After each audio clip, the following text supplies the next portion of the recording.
there's just this extra level of pressure and urgency that I think has caused me to be a little more stressed.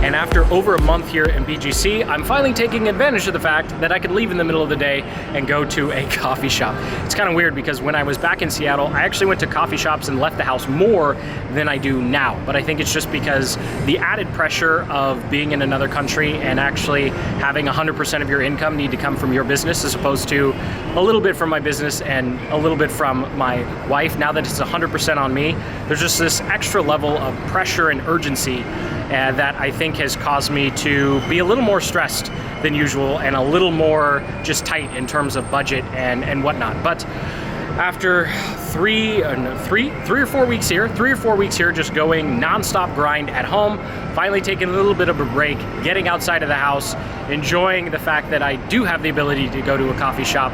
But at the same time, I just want to be real with you, like just because I'm 100% full-time and I'm responsible for 100% of our income now, actually doesn't feel all that freeing. I would say that I feel more pressure and I feel more trapped than I ever did in a job or when I was only responsible for part of our family's income.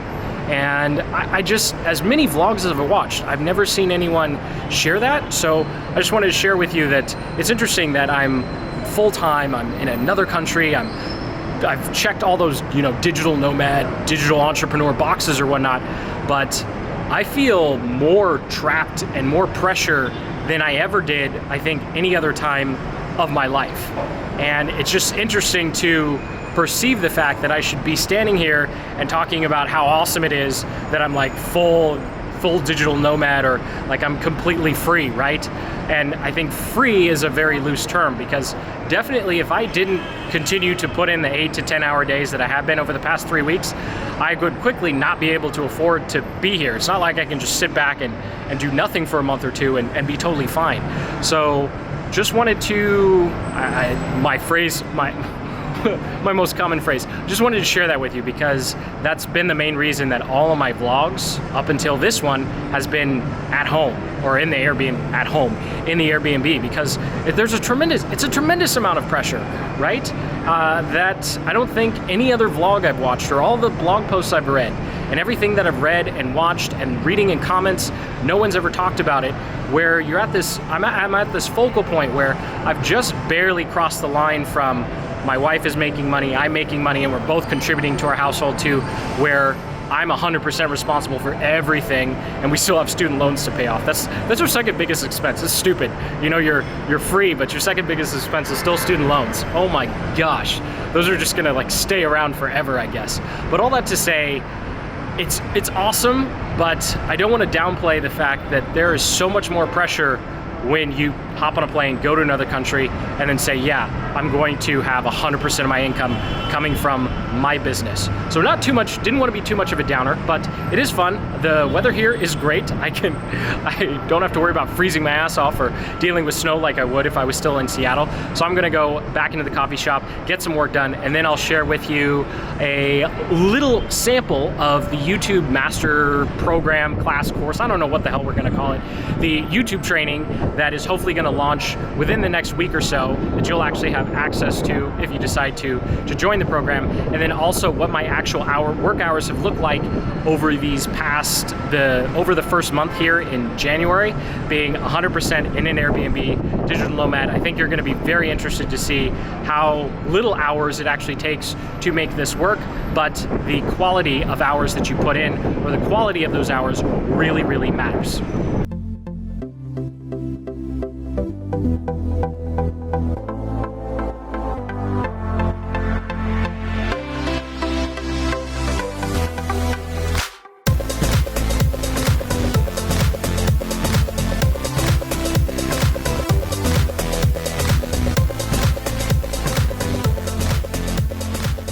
After 3 solid hours of work, almost done with module 1 for our upcoming YouTube.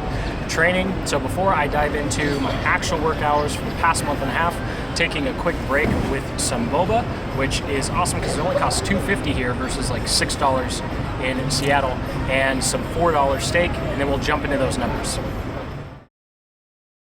And ironically, given what I'm about to share with you, I actually ran out of time yesterday by the time I got home from the coffee shop and eating, although that steak was delicious. I don't know about you, but food always seems to taste better the less it costs. Like when you know you're getting a really good deal, the food just seems to taste better. Maybe that's just me.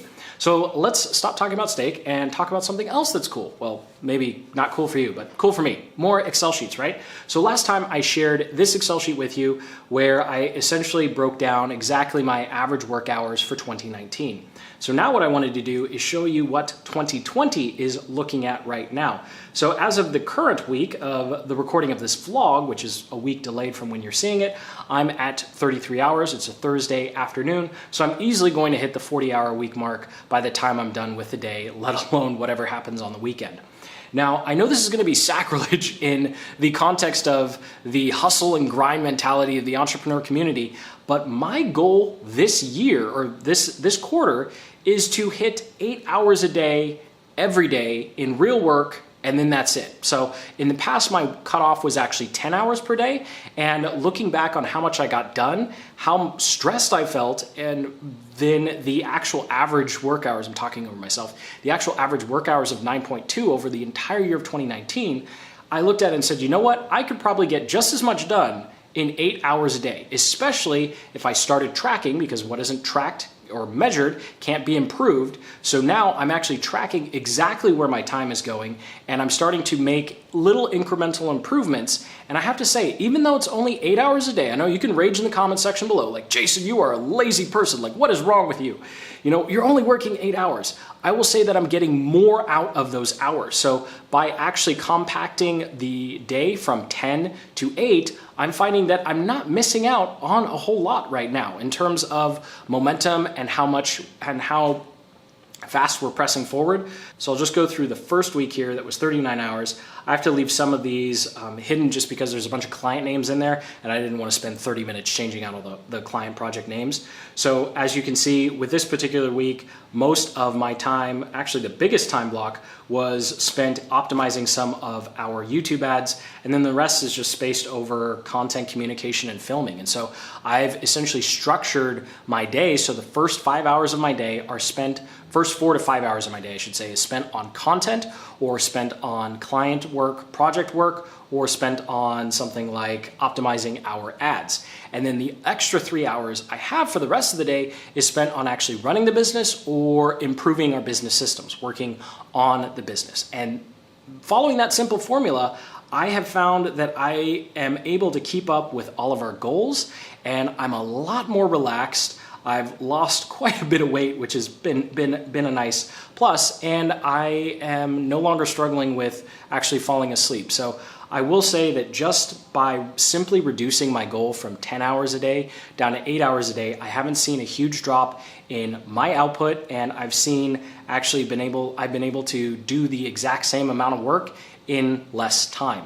And I think just that focus and having that cutoff, knowing that, hey, you can't just keep going. You need to be able to do everything you need to get done in 8 hours a day so you can take care of yourself, work out, and actually, eat properly, all things contributing to me feeling a lot better, I've found has been tremendously helpful. So again, I know this isn't necessarily going to be popular, but I'm really happy with the 10-hour, not the 10-hour, I'm really happy with the 8-hour cap I've put on myself for the day. Now, obviously, you can see here that there are weeks where I've gone over, where I had to work on the weekends or something with client work came up.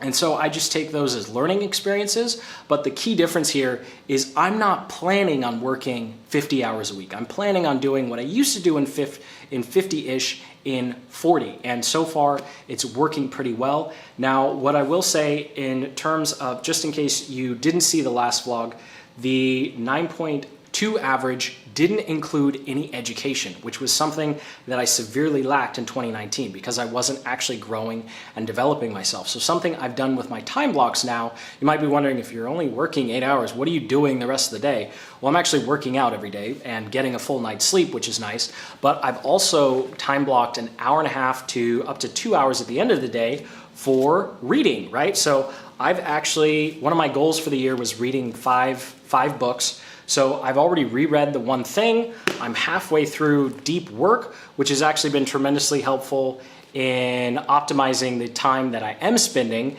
And then the next one up I have is the new book by Simon Sinek, The Infinite Game. And so if I were to add my reading time or like education time, then that would probably be an extra 5 to 6 hours a week. And then of course I have my little Gundam journal for taking notes on all of these books. And so that kind of does it for how I've completely restructured and refocused myself to make sure that I'm not only going to be able to continue to do this year in and year out, but I actually am enjoying it a lot more. There's something that I found, it's an intangible thing I can't describe, but when you put a solid cap on your day, you just seem to be so much more focused, so much more on it, and you just don't let anything distract you because you know that you have a cutoff that you have to work with. So that does it for how I have been able to somewhat manage the stress and extra pressure that comes from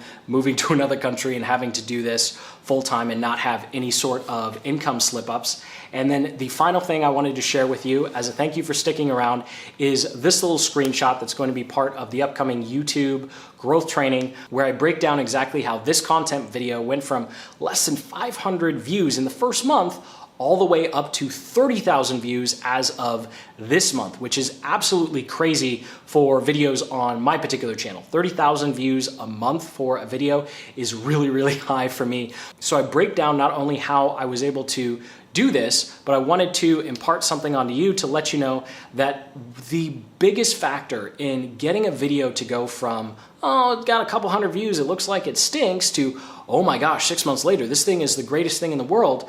What the context that you don't see when you see results like this is the fact that there are 19 other videos that follow the exact same strategy, the exact same format, that are still only getting a couple hundred views a month.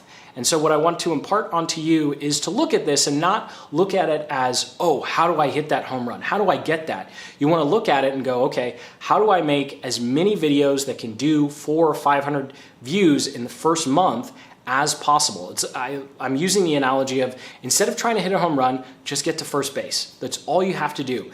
And 1 out of 20, 1 out of 30 is all it takes for your channel to start accelerating its growth. I'm seeing a tremendous amount of growth in terms of views and subscribers just from this one video, but the reason it worked is because I did 19 others. I tried 19 other variations of the strategy, and I have 19 other videos that could potentially get to where this one is now, but it took those 19 to get this one. You're not gonna get something like this right off the bat, and despite what anyone else is going to tell you, you have to have the number of occurrences. You need to do that 15, that 19, those 20 videos in order to find the one that's actually going to pop. So thank you so much for watching. Sincerely hope you got some value out of this video and it wasn't too depressing with all of the pressure and work hours stuff. But until the next, keep building the business you love.